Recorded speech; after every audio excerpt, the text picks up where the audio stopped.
জীবনে যে কোনো শখ বা আহ্লাদ পূরণের নির্দিষ্ট একটা সময় থাকে। সঠিক সময়টা একবার পেরিয়ে গেলে শখ হয়তো পূরণ হয় ঠিকই, তবে তৃপ্তিটা ঠিক পাওয়া যায় না।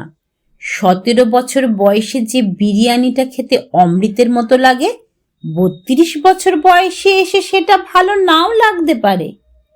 18 বছর বয়সে সমবয়সী কারো সাথে পাঞ্জাবি বা শাড়ি পরে রিকশায় ঘুরতে ভীষণ রোমান্টিক লাগে।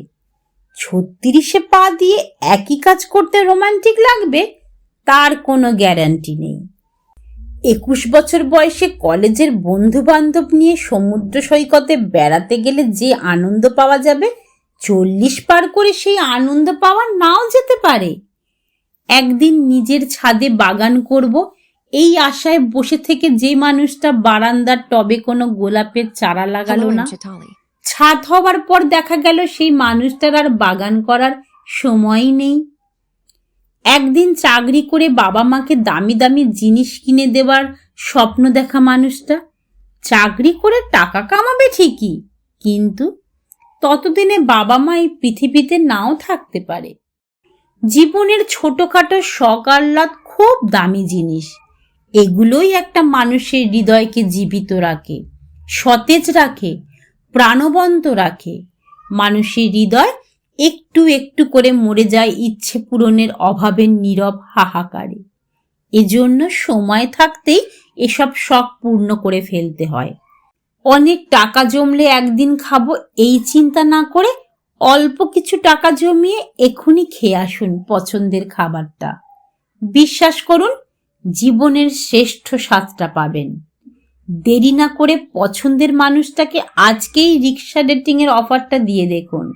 রাজি হলে শাড়ি বা পাঞ্জাবি পরে হুড খোলা রিক্সায় বৃষ্টিতে ভিজতে ভিজতে শহরময় ঘুরে বেড়ান। লিখে নিন, লাইফের সেরা রোম্যান্সটা পাবেনই পাবেন।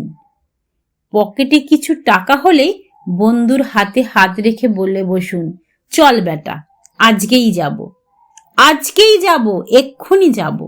ব্যাগ গুছিয়ে নে, ট্রেন ধরতে হবে। নিজের ছাদে বাগান হবে এই আশায় বসে না থেকে ভাড়া বাসার বারান্দার টবে লাগিয়ে ফেলুন পছন্দের গোলাপের চারাটা। টিউশনের টাকায় কম দামেই কিনে ফেলুন বাবা মায়ের জন্য শার্ট বা শাড়ি, হোক না সুতি। শখ পূরণটাই বড় কথা। মনে রাখবেন, একদিন সব হবে এই আশায় যে নিজেকে বঞ্চিত করে তার জীবনে কিছুই হয় না। তার জীবন কাটে বিষণ্ণতা আর অপেক্ষায়, শেষ হয় আফসোস আর হতাশা দিয়ে।